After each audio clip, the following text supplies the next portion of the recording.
IT company in Silicon Valley in the States, and then want to have incorporation in Korea.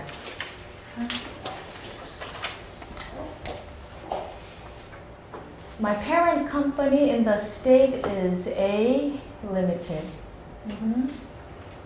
And I want to establish a company in Korea. They can make a branch office in Korea or a subsidiary in Korea. And the difference between subsidiary and branch office is branch office have no initial capital, while subsidiary has initial capital. Sorry, this is amended to the 100 million, right, since last October. Subsidiary has capital, while branch office have no capital. So if you want me to go in deep, please let me know, because the concept is pretty difficult. Also, you can have a company without your parent company's relationship, right? I have no parent company to be connected. So I'm having a company in Korea as a corporate, then it's an independent corporation. Then I am being a personal shareholder of the company.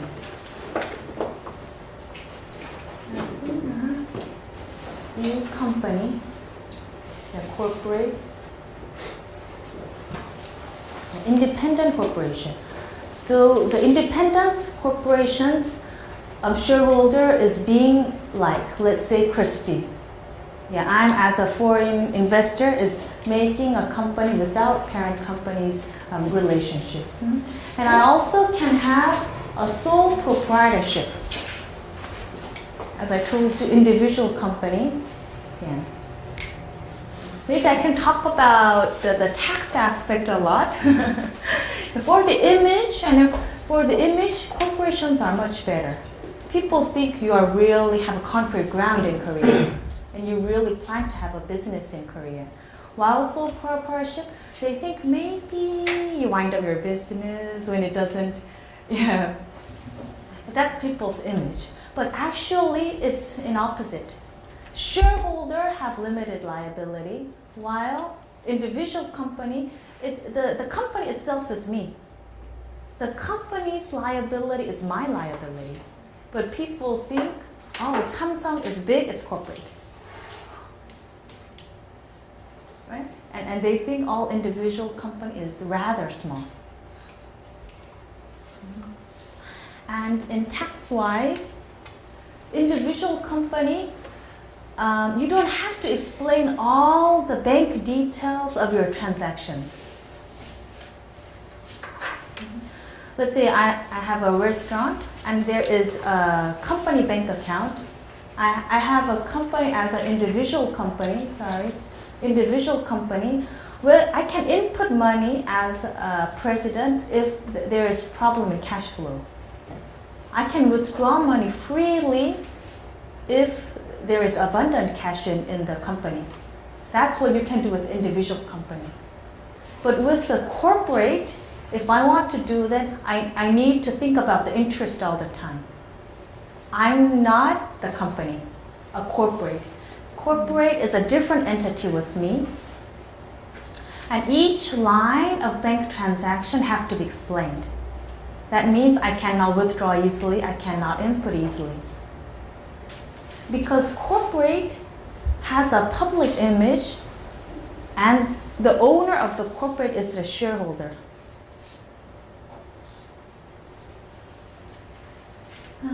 Christian, you're going to cover 주식 and 유한회사 later, but let me ask you, the 법인회사, how does that come into play? 법인회사 is same as corporate. In 법인 there is 주식회사 and 유한회사. I will cover it in my next pages. Right, you're correct. It's good to know that there in even corporate there is 유한회사 or 주식회사.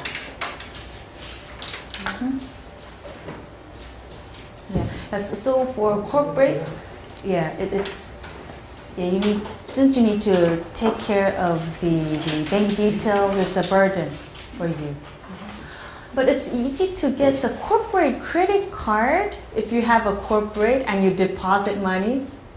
But as an individual, having the credit card, I think it's more difficult for foreigners.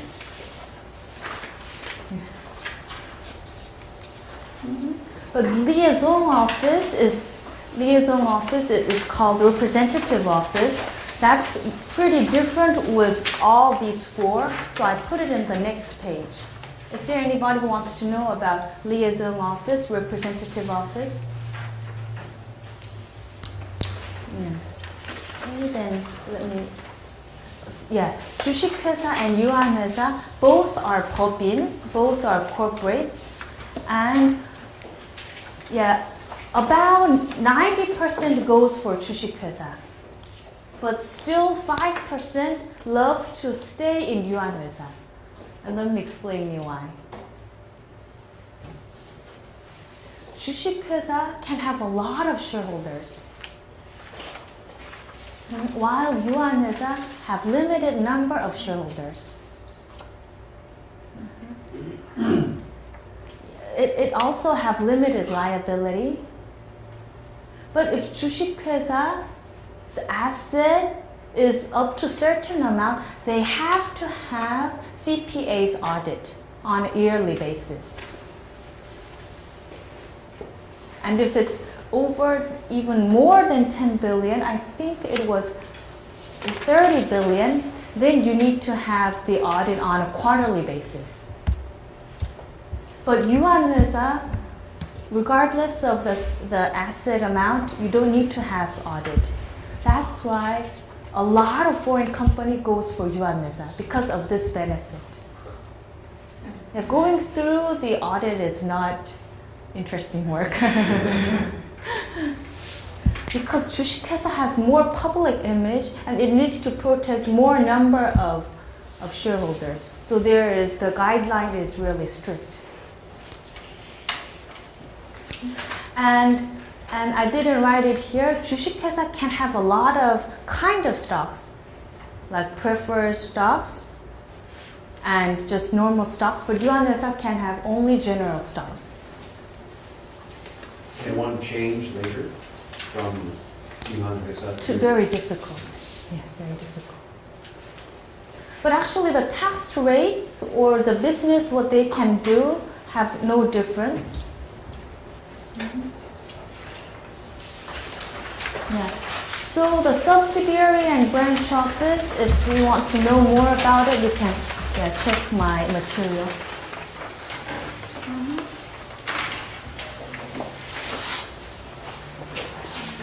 In the next page, the FDI investment was 50 million, but became 100 million from October.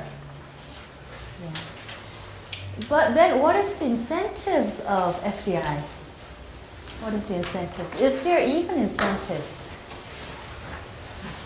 Does anybody have idea about FDI's incentive? There's a tax exemption for 10 years or 5 years, I think. Yes, that's correct. If you meet certain category. Is it easy to send money out of Korea?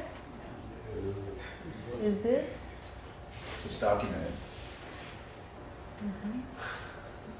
If you can prove the source of funds is legitimate, it's easy. Yeah. Thank you for helping. Yeah. People go out for a lot. Many foreigners have FDI company. And 100 million is a huge amount. But regardless of tax incentives or of transferring funds, I think the main reason is for visa. For you to have investment visa. And then with your FDI company, you can apply for E7 visa, which is employment visa. You can hire someone and apply for E7 visa. But just Korean company, I don't think they can even apply for their employees E7 visa. But getting E7 visa is totally different story, but it's very, very difficult in my experience, unless you are supported by a huge company of Korea. Of course, Hyundai's employee or Samsung's employee, the company will cover it with lawyer's fee. Yeah. But a small company, it's kind of tough to get E7 visa. But getting D8 visa after you make an FDI company, I think, yeah, it is possible. I cannot say it's easy. Yeah. And getting extension, I also have to say it's possible but not easy. So related with FDI, yeah, thank you to Michelle's explanation. Yeah, if you can explain the source of the amount and where you're sending to, and you have the proof, and then you can ease the repatriation. And the tax rates, yes, there are some tax incentives, but hardly small and medium-sized company can meet it. Because you have to go to free economic zone. There are a few free economic zones in Busan and Chine area, and a few, all in local area, not in Seoul or Songdo. And you also have to go for, you are in free economic zone, and then if you are in high-tech business, then you have 5-year exemption and 3-year 50% reduction. But if you are in free economic zone and not in that business field, you have reduction only.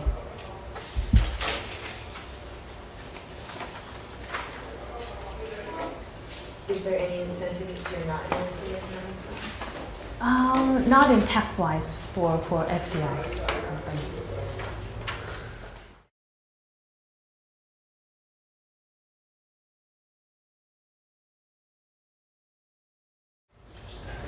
Mm-hmm.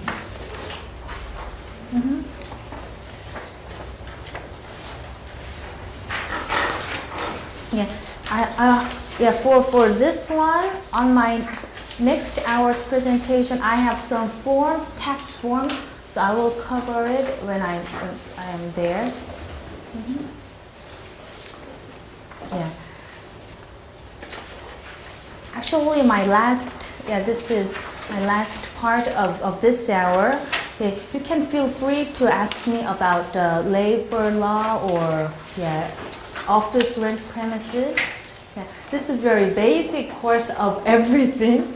That's why I was like in between orientation and going in deep studies of other classes. Since I have some experience of handling foreigners' business, I had query from one of the students about the labor law using the part-timers in the nighttime. What is the regulation for using the part-timers in the night times or holidays or weekend? Limited hours of the time paid. Yeah, you need to pay them more in the overtimes. But they're not entitled to like healthcare, national insurance, right? Because they're part-time? Well, that's another problem. That's if you hire them over certain hours. Okay. Yeah, and I can explain that. Yeah. So you can legitimately use part-timers.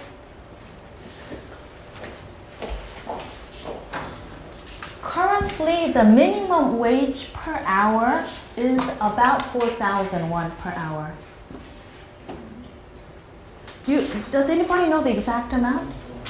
I know that it became over 4,000 since last year, so maybe this year it's adjusted a little bit. Mm-hmm. So for the night times, when I say night times, it's after 6 and maybe before 9 overtimes. And then I think you need to apply 1.5 for that. But I think you have labor law section, so you can give you the accurate number. And in the weekend, my knowledge is that you need to apply 2, multiply 2, in weekend or holidays. Mm-hmm. And it's a very good question about the insurances. Do I need to cover the health insurance, pension, unemployment insurance, industrial disaster insurance for part-timers. Because everybody wants to save that, right?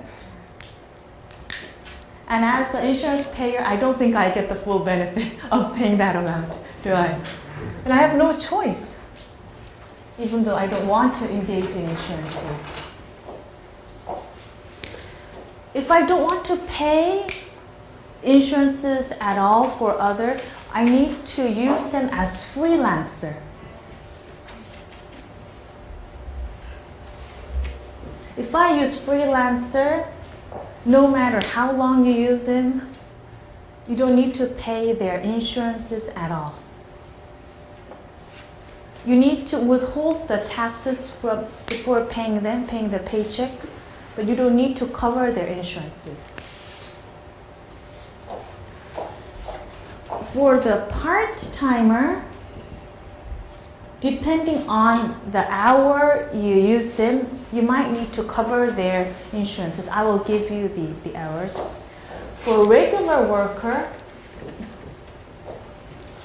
definitely you need to pay their insurances. And then people would like to know, what is freelancer, part-timer, and regular worker? In labor law, people say that freelancer have no employment relationship at all. And then what is an employment relationship? Yeah. They say that if you are controlled by the company, like working hours, and you receive a certain amount of paycheck on a monthly basis, you are regularly treated as employment relationship. You have an employment relationship. Freelancer can choose where they want to work, what time they want to work, and are not abided to come to what time and do not receive on a monthly paycheck.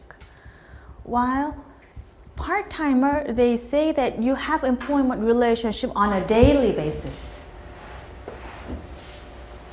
So you are hired in that day and fired in that day. So part-timer, you still have a relationship, employment relationship. Regular worker, definitely employment relationship.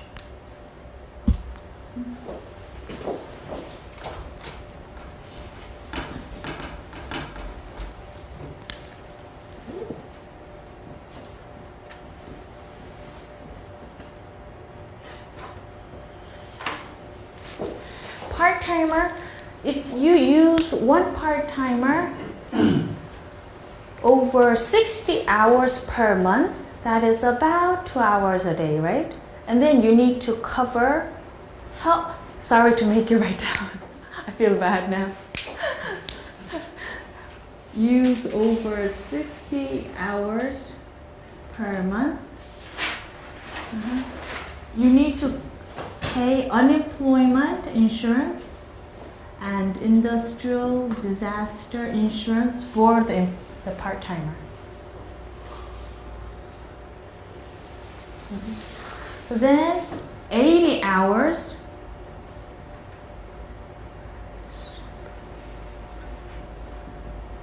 I would say over, right? Not sure more. Of course, above two, plus health insurance and pension.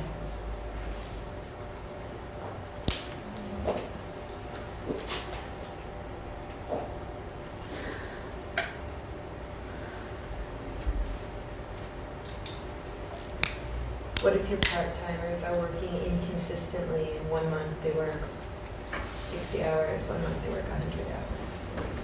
Inconsistently. Actually, you pay them and report to the tax office after deducting their taxes, but you don't really report the hours on a monthly basis. The tax office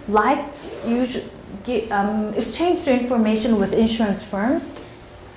So you need to tell the insurance firm that you're not using them over 60 hours unless they are willing to impose this.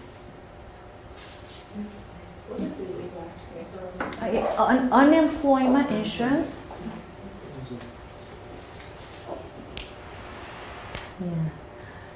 So we don't need to file the number of hours. You don't need to file the number of hours to tax office, right? Because tax office's concern is how much they collect the taxes, right? But I report like, oh, 5 people, I paid 5 million to the tax office, and then tax office give the information to insurance firm. And then the insurance firm are willing to impose insurances. So I think the best idea is once you report the tax to the tax returns, you need to inform to the insurance firms that it's below certain hours, even though before they impose you. So you need to say that you're implying less than you're actually are. Well, otherwise you need to cover them. Isn't that dishonest? I need to say so. Right, it's better to cover the insurances if you're willing to. But some part-timers, on their side, they do not want to pay it either. Yeah. So the taxes for the part-timers also, if they receive less than 100,000 per day, there is no tax as part-timer. Is that on average? No, on a daily basis.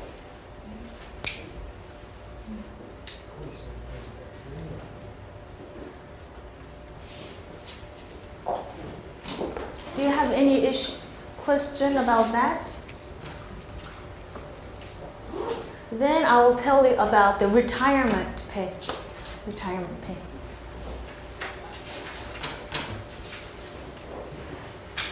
Everybody knows that, most of the people know that if I worked consecutively over 12 months, and then the company needs to give me 1 month more as the retirement pay, right? And then but that's the average of whole 12 months or recent 3 months, whichever is bigger. Because usually there is a salary raise. If I worked over 10 years, let's say, my recent 3 months salary is higher than my first year's average salary. That's how the retirement pay is calculated. Yeah, do I have to pay it to the part-timers?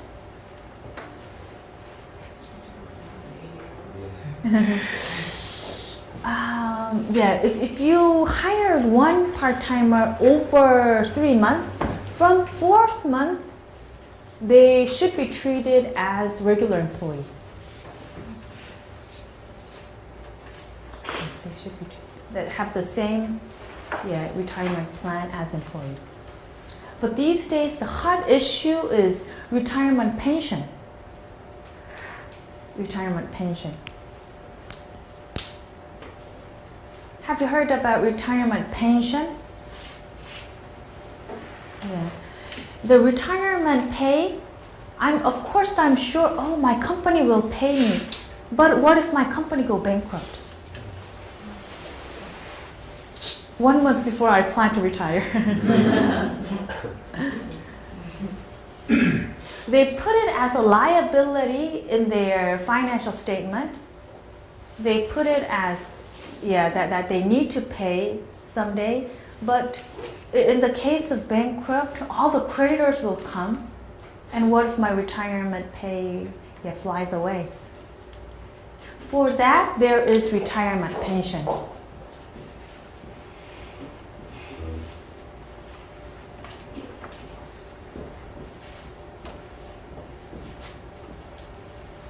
This is the company set employees' retirement pay aside of company's bank account.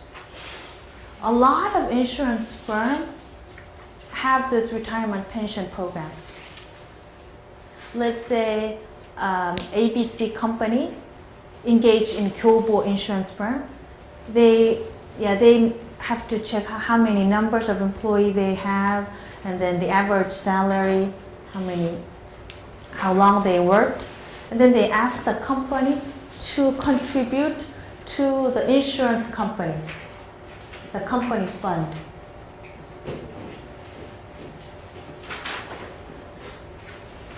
So setting it aside of company's bank account. So this is being very safe of my insurance, my pension. And later on, if I think I heard that there is like options with insurance firm. Let's say that I worked for ABC company for 10 years, and then I moved to a different company, but I still can use this pension plan and then contribute continuously. Yeah. And also, of course, the company will engage with the insurance firm, but I can also contribute as an employee if I want to get more.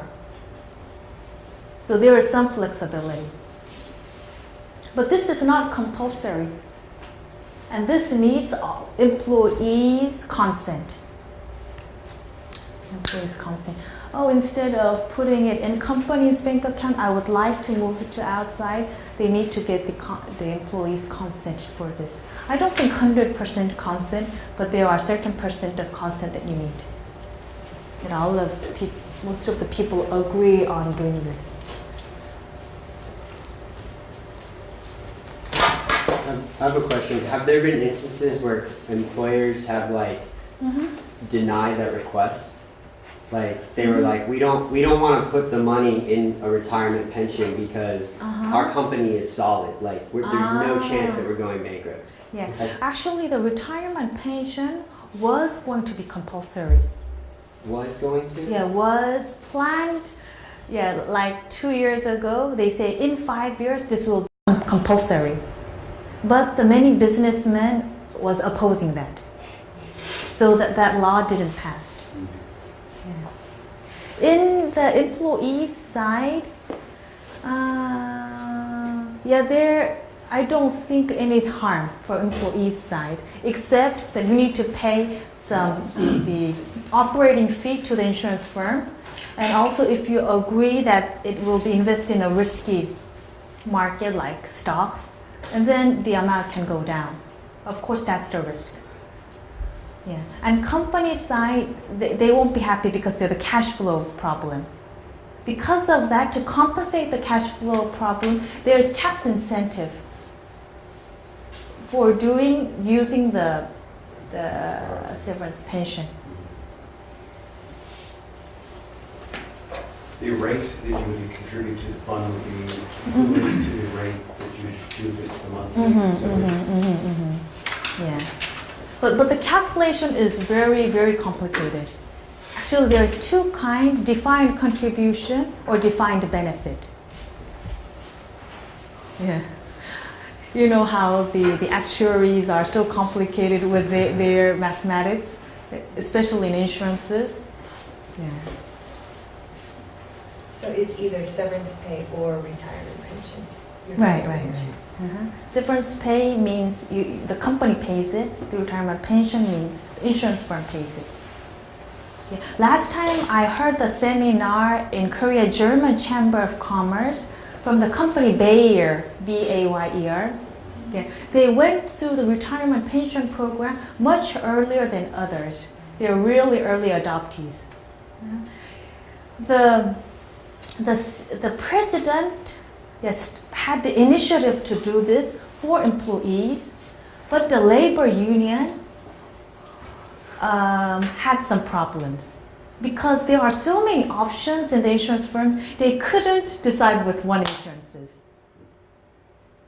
So it took them 3 years to decide one insurance firm, even though it's all employees' benefit. And some unknowledgeable people say that, oh, if the cash flow goes out, maybe the company cannot invest. And what if the company doesn't, grow well? Or they say they had other issues. So it took very long, but he was very happy to going through that.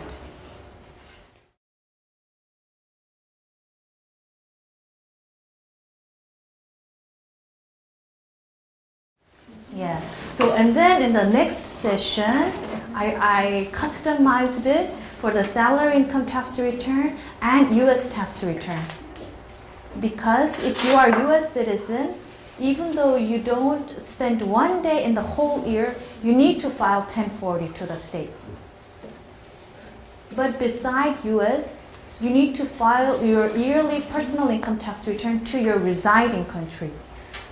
So for the next time for Samsung employees, 1 hour was for salary income tax, and the other hour was for U.S. tax returns for U.S. citizens. So these days, also a hot topic is about electronic VAT invoice. Have you heard about VAT invoice? Have you ever seen the form? Once you start your business, you will see a lot.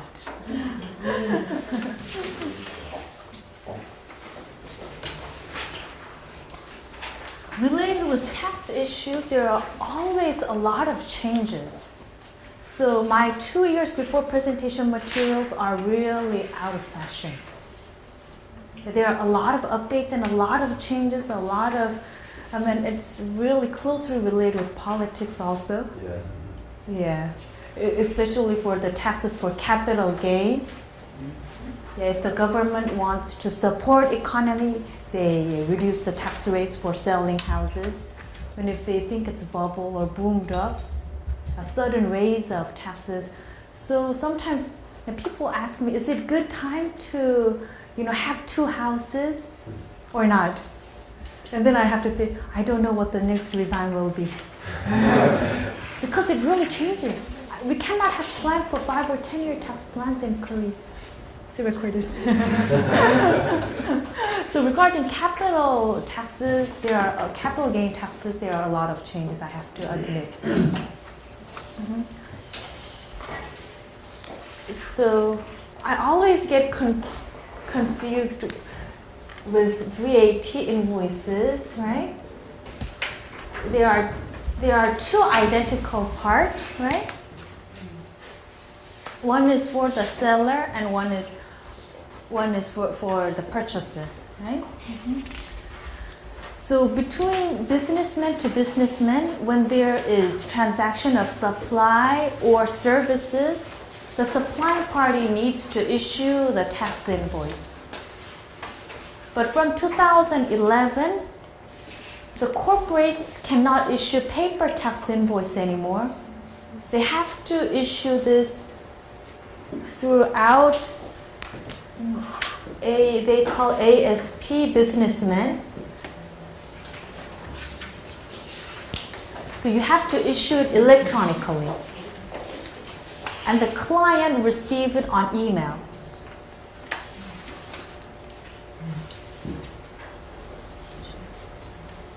But for the individual company, you can keep issuing as paper for this year.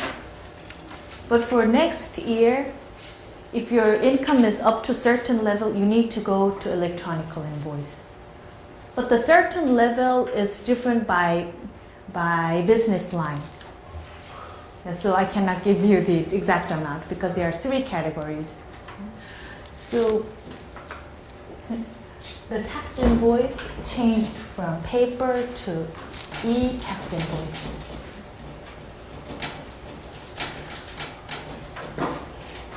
One of my clients imports shoes from Europe and sells it in retail in Korea by 3 ways. He said that he paid to the supplier, but they say, they will issue the tax invoice by his email late this evening. And then he isn't comfortable till late evening whether he got the invoice or not. That's the bad point of electronic tax invoice. Because before we exchanged money and invoices, but nowadays, since the paper invoice is useless for corporates, he paid the money, but he got the invoice late.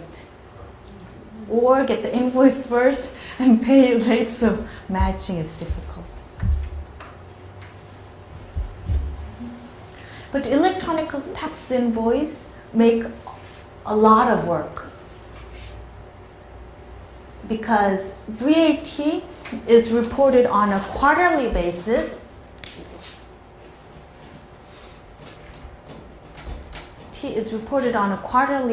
So in that quarter, we used to say it's March right now, so January, February, March. I used to report it on April 25th. So in March, I can call my client, oh, I raised January's invoice wrong. Let's revise it. And with consent, we used to revise it very easily when it was paper invoice. But with electronic invoice, my January's invoice is already electronically reported to the tax office on 10th of February. So it's difficult to revise 2 months ahead in past 2 months invoices. So the electronic tax invoice may make us to be very concrete before issuing one tax invoice, because it's difficult to revise it or change it. Sorry, you're saying all these negative things. What was the reason behind changing it? Right. Actually, Green. Say paper.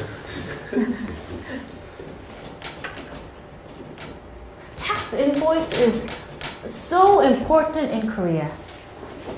You get a lot of refund, or you get a lot of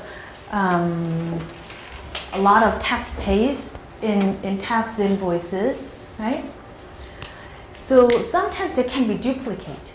If I have paper tax invoice, I fax it, and they say they receive it, I fax it again, and I send it on a registered mail. Tax office say that it's to reduce all these costs. But that's tax officer's point of view. Actually, with tax invoices, people sometimes buy and sell tax invoices. But that's illegal. People used to play with tax invoices. And the reason is, in practice, so nobody should sell or buy tax invoices when there is no real transaction. But in reality, there are people who's selling tax invoices or buying tax invoices.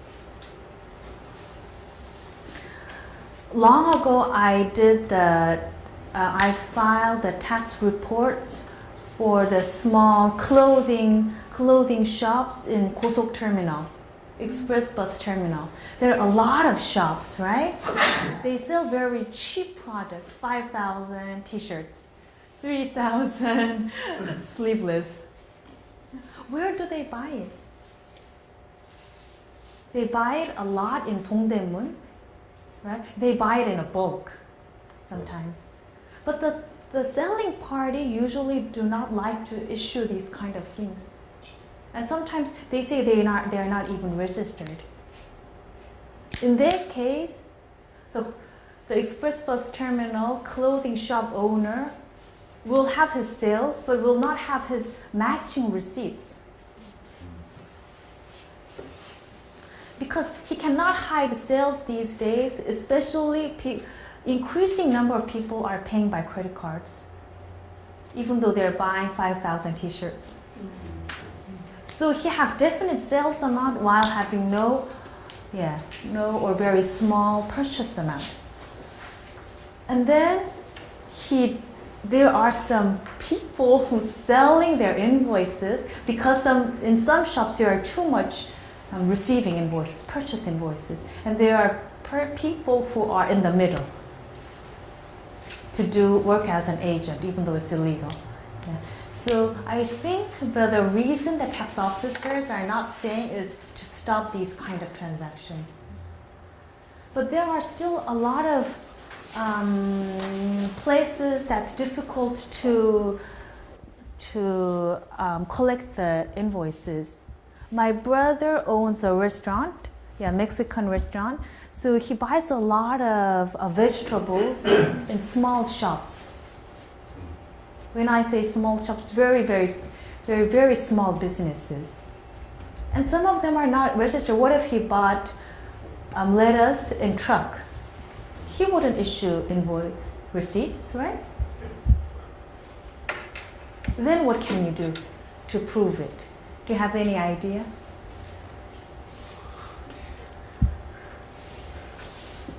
Christy told me that all the corporates, the bank details have to be explained. I bought lettuce, paying 100,000 in truck, for instances, there's no matching receipts. Will I have to pay penalty on that? That was none of my fault, right? So tax office say that if you do such transaction, try to minimize the transaction with the person who cannot issue receipts. But in case you can, if it's inevitable, and then wire transfer. So the wire transfer receipt will be at least some backup data. But difficult in practice. Wire transfer receipt such as, Yeah, when you do the internet banking, there is kind of receipt printouts. Just to So it's prove like that this you way. sorry. Just to prove that you paid them the money. That's what Right, it is. right. Would a credit card work as well? But usually small shops do not have credit card. Yeah, but that's just a remedy, not enough. What about a picture? Yeah, What about if you take a picture? yeah.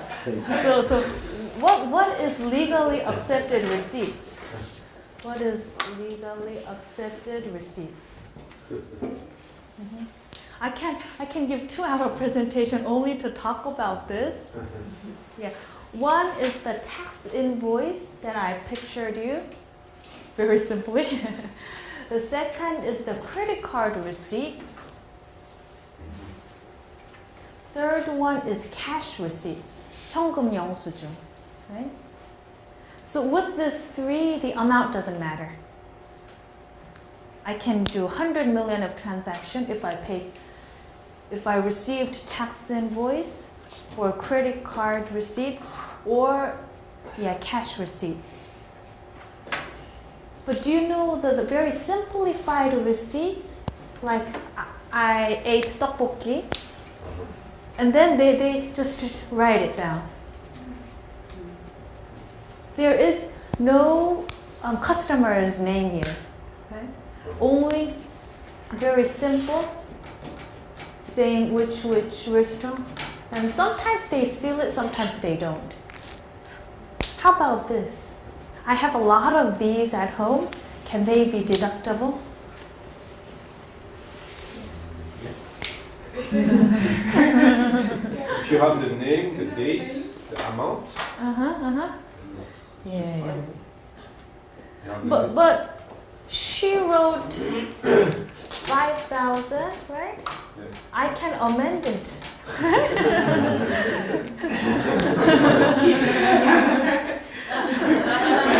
Yeah. So these kind of tax invoice, it has a double checking system. There is supplier and purchaser. This credit card also have double checking system. This cash receipts also. So I cannot change the amount at all.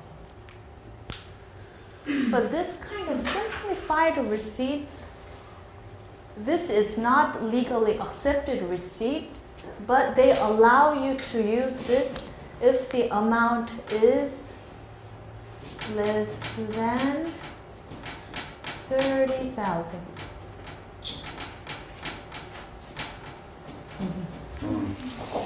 So that's the kind of thing that they use for the truck. Yeah, very good example. Yeah, the trucking drivers.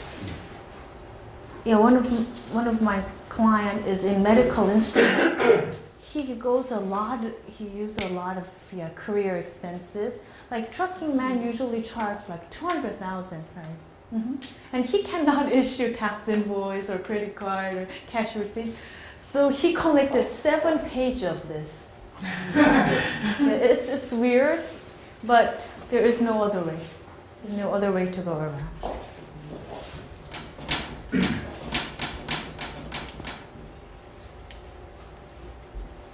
So simplified receipts, it used to be 50,000 and then it become 30,000.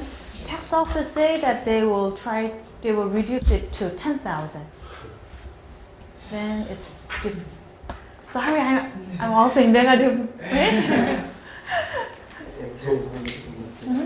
If you're dealing with someone that's not a registered business, would a paper receipt even be valid then? Yeah, so if you are a corporate, having a corporate, as I told you, all the bank details have to be reported. So yeah, it's sad story. But the small businessmen who cannot issue receipts, it's difficult to survive in this kind of tax scheme.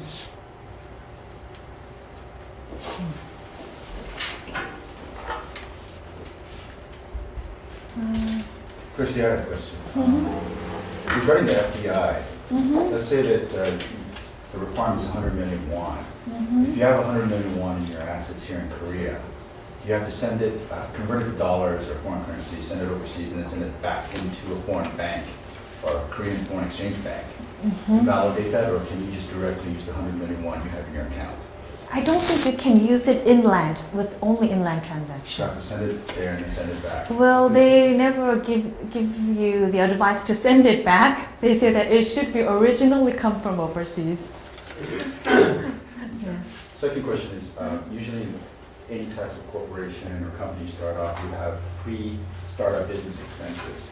Does Korea also allow you to apply it, or do they only allow you to apply it when you start your registration? Ah, good question there.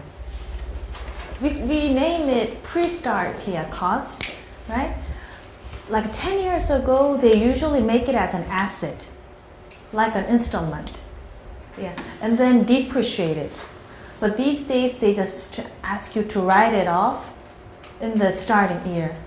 Yeah. But if I registered my business in August, but I have so many receipts in beforehand. I think you're asking about this. Yes. Right? I spent money since January. Can all these be this time's expense? Actually, it's tax office usually give you guideline saying 20 days. 20 days, very short time. Very, very short. So there are companies that's establishing the company earlier than actual business starts. Yeah. So this is also very so short time. But thinking about the tax invoice, the supplier needs to know the customer's the business registration number. So to make it legitimate receipts, you need to establish it soon. Yeah. So a lot of foreign companies, like lawyer fee, they spent 3 hours to discuss whether it's for their feasibility test. They spent 3 months to pay lawyer, whether it's profitable to have a subsidiary or a branch in Korea, right? And then the lawyer's fee, usually the headquarter has to pay it because of these kind of rules. Because I don't think lawyers will be happy to receive it late.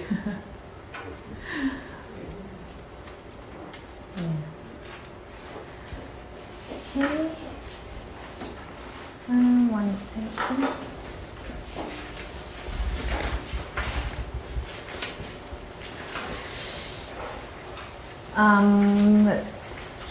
Is there any non-residents who wants to know about the tax implications for non-residents? Non-residents means you live less than 183 days per year in Korea. If no, I don't need to cover the non-residents part. And then there is the tax rates.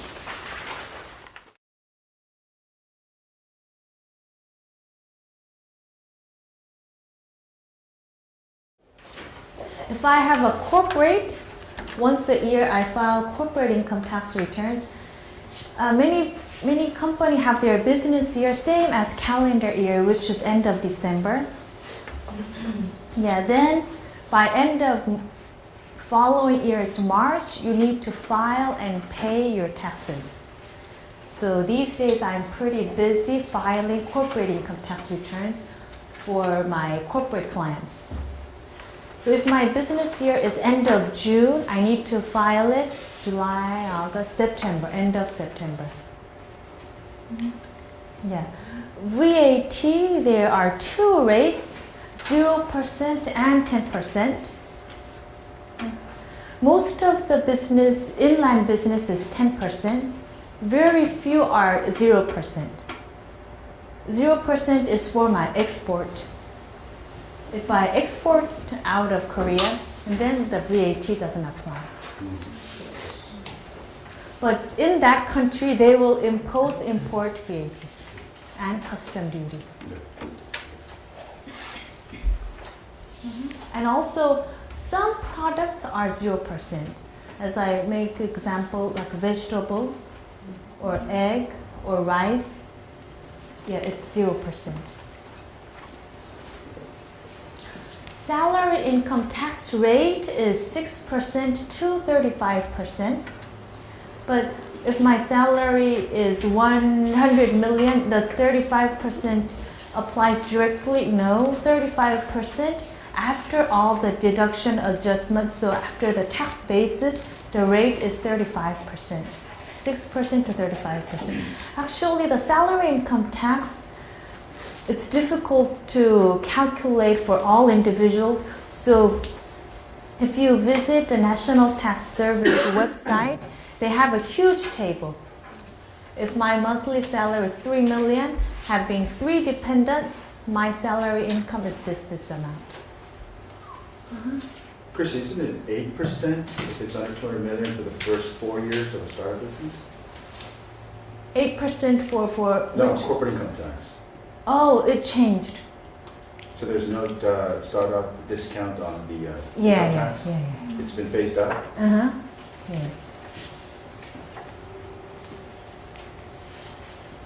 And international taxation, this is a little bit difficult issue. Yeah. In one source, there should be one income imposed. That means one of my client is in airline business. Yeah. Coming from Germany to Korea, Germany to Korea. And where does he needs to pay corporate income tax?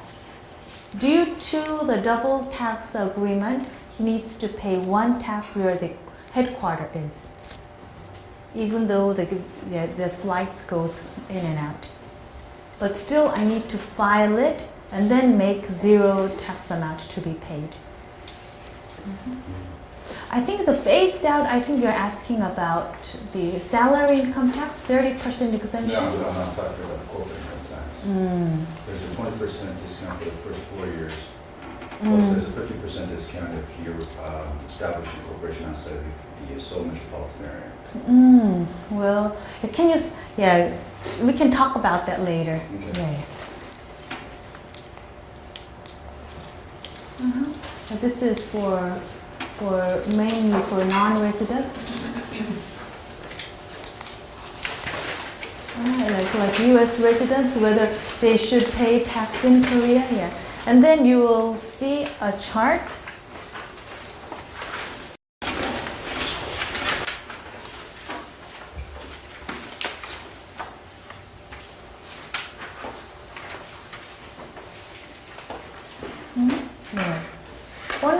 Yeah. Can you read it in your material? I didn't know that they will make 2 materials in 1 page. But one of my client, I will read it for you, told me that if my salary is 1 million per month, how much tax and insurances shall I pay and shall the company pay? What if 2 million and what if 3 million?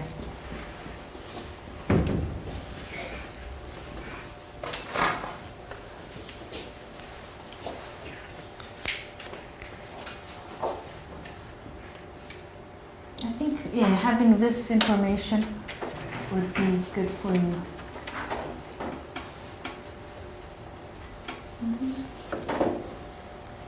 because maybe my company is deducting too much from my salary income tax. Yeah.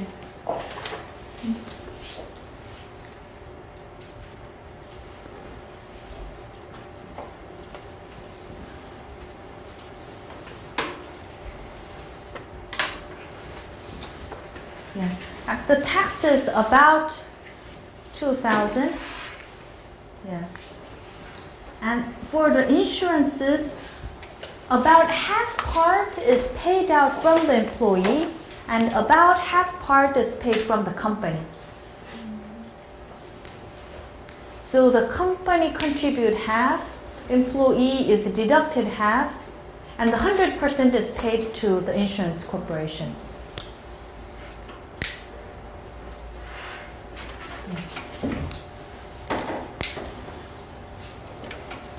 So I gave scenario of three kind. One, yeah, when the salary is 1 million and 2 million and 3 million. Okay, yeah. And the insurances, pension, health, unemployment insurance is paid from the employee, and the company pays about the similar amount. For the industrial disaster insurance, all is paid from the company. The employee does not contribute any amount for the industrial disaster insurance. So just so I'm clear, the net, for example, Mm-hmm. the health insurance Mm-hmm. says here 2.82%. 82. Mm-hmm. That means the employer is paying 1 point. Oh no, the employer's part is in the bottom. Oh, okay. Yeah.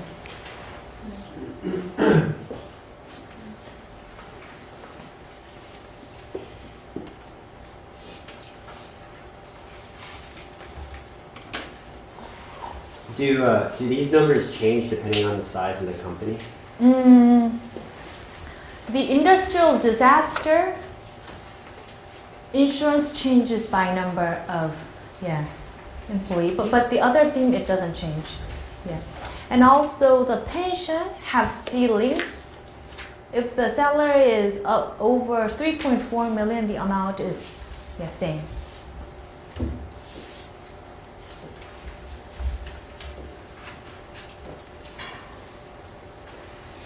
So during the month, the employer, the company deduct your taxes based on the simplified the form the tax office provides. Once a year, you do the salary income tax reconciliation. Did anybody go through that? Once a year, you submit to your employer about your receipts, your education, medical receipts, and get refund. Yeah.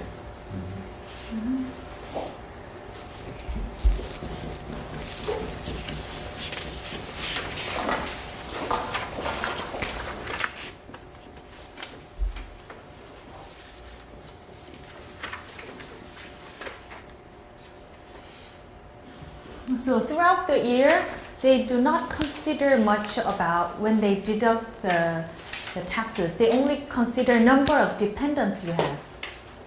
So certain amount of salary and the number of dependents, they deduct taxes. And once a year, they do the reconciliation. Some people spend a lot in education, donation. Some people used a lot of credit cards. And then they deduct it and then do the reconciliation again. Some people get refund of their prepaid salary income taxes. Some people pay more. So that's why many companies give the incentives or bonus on December. Yeah, of course, they can raise companies' performance in December. But the other part is that you pay a bulk amount of tax in December, but you get refund in February or March instead of getting refund after a year. when we have to submit, Mhm. if we pay everything with our check card, do Mhm. we have like medical expenses and insurance, do we have to also send the paper receipt, or is our check card? A statement, yeah, statement is good enough. But regarding the medical expenses, I found out something very recently. I thought there is, yes, one website. There is one website run from the National Tax Service, knowing all my information. I went to St. Marine Hospital, spent $2 million. The data is already there with my ID number. So I thought even though I go to small hospital, that data will be automatically reported to the National Tax Service, but it wasn't true. So I think regarding the medical expenses and when you visit the pharmacies or you know the small receipts or Oriental medical treatment, yeah, you need to collect the receipts. The credit card information is there, but sometimes when you visit the pharmacies, you pay cash. Yeah, those things it's better to collect it by yourself. After all, you will remember that, oh, Christy asked me to collect everything.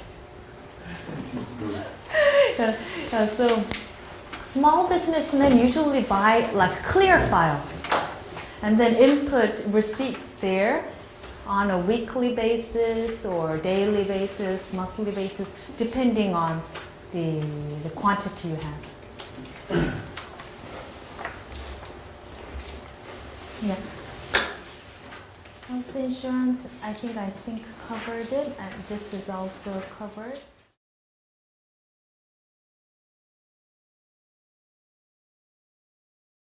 So let's go to the tax forms. If I can just ask. Yeah, sure. related to this. These things like, these kinds of deductions such as checking card, credit card, medical expenses, is that only on as an individual, as an employee, or is that also? The company expense. Very good question. Yeah, only as an employee is the answer. So the person who's receiving salary can have very personal expenses deductions. Like I pay my child's tuition, right? As an employee, I can get deducted. But if I have a company, it cannot get deducted. Or corporate either. What if someone has both? I work for a company and I have a business on the side. Then does the company pays you salary? Yes. Yeah, then you can apply your personal receipts in the yearly salary income tax reconciliation. Right? But if you don't receive salary, then difficult to claim that in any tax returns. These documents are very important in getting visa extension or D8 visa. So once one of my client comes to me saying, "Oh, Christy, I need to go for a visa extension on end of July." I say, "Yeah, visit them earlier than due date," because we don't know what happens at least 2 weeks ahead. And for sure, you need to prepare at least first 3 documents written here. Certificate of tax payment. This is issued from National Tax Service. Yeah, later I will show you the sample. So let's see the names here. This shows how much I paid. The second one shows that I don't owe any tax. The third one shows actually how much I have as a net income.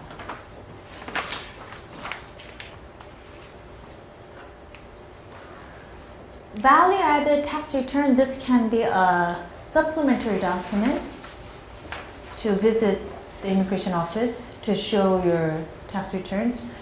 Because if I'm going for visa extension in 2000, 11 March. Right? For me to ask them to issue certificate of tax payments, usually they have over 6 months past data because they say they need time. And so these are very old data. My data is there like before, they might have data before 2010, June. So tax office issued this very late. The information in there is, there's time lag. But the VAT return, since I can file it on a quarterly basis, your tax attorney can give you a copy. And then not only copy, but ask him or her to stamp it, like same as reported to the tax office. So last one is how you can apply for your business application when you visit the tax office. Okay, so this is how the certificate of tax payment shows. Actually, you don't need to read all. It just says, in this tax year, this type of tax is paid in this date. This is issued from the tax office if you visit. Or you can get it online. But I think the immigration office likes the one that's actually handed from the tax office instead of online one. Because, it looks more real instead of fabricated. So they like the tax payment certificate, but there are some companies that run for a long time. How long is the period? Then ask them, I need it from the beginning of the company. The longer it shows, it's better. And then tax clearance certificate. This definitely shows that, here is there any tax due. So it's better to show the zero amount here. Then it means that you don't owe any tax.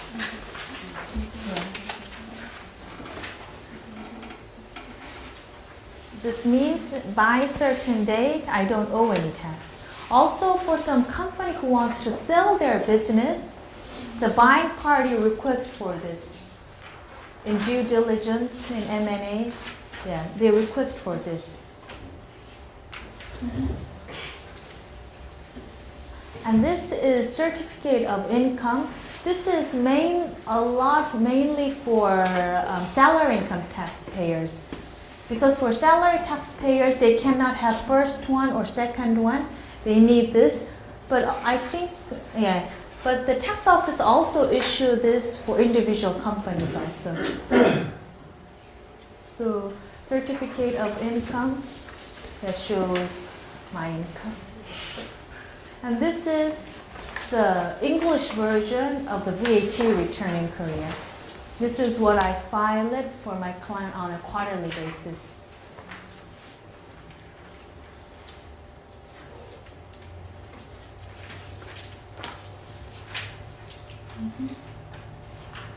Okay. Then I made it pretty large for this application registration because I think, I would like you to take a close look on this one. Maybe if you plan to visit the tax office to register your company registration, you need to fill out this part. I'm sorry, Chris, did you say the VAT has to be filed quarterly regardless of the business status? No. For the corporates, it's quarterly basis. For the individual, it can be quarterly or it can be in 2 quarters. Oh, even twice a year? Yeah, twice a year. But individual company can still file it quarterly if they wish. So here, as you wish, as you see, you need to fill out the company name and business address here. Now we came to your business address. Does the tax office say no to certain business address? Getting the office premises most expensive thing? Do they allow any place to be a business place?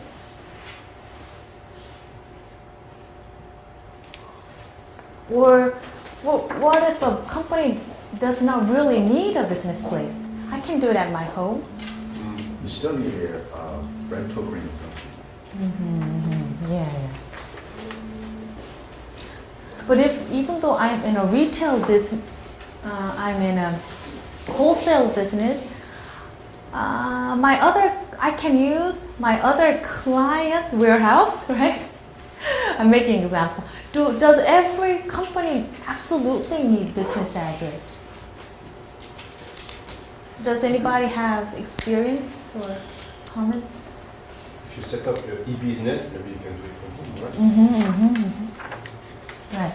Tax office say no if it doesn't look like a permanent place, like a warehouse or some place that does not look physically permanent. How about virtual office? In Regis or Pivot Point, there is some virtual offices. They're having mailing services, business address, they receive your phone call, but you don't really actually have a room. In my experience, tax office does not like that virtual office. They like to see the physical office contract having at least 1 year contract. I thought you can have it, register your home Yes, as your yes. business office and actually deduct Mhm. some expenses from Yeah, that. that's for some kind of business, as the other person mentioned, like e-business, it's possible. IT business, it's possible. But there is, there's some limitation. And also, business address is very important if you want to have hagwon. To establish hagwon for foreigners, I would say almost impossible. So difficult to go through Ministry of Education. And even though you go through Ministry of Education, and then it's Ministry of Crew Office. And then I know, just the Crew Office regulation. Yeah, I tried to help one businessman who's going through it. They want to see how many fireplaces you have, how many number of chairs, how many number of desks. Actually, they wanted a pretty huge place. And also, there is like land registry. It have to allow you to have an education business there. It just cannot be any place. There is land registry in Korea.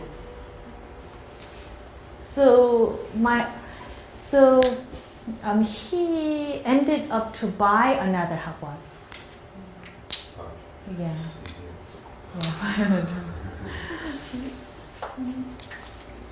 Okay, yeah. This is actually the second part of the business application form. They would like to know of the information about the leaser, the landlord. They want to know the landlord's ID number and landlord's mobile phone number. Yeah. Because they want to impose tax there for their rental income. And sometimes the tax office would like to call in front of you to see if it's real number. Okay, so that's about what I prepared.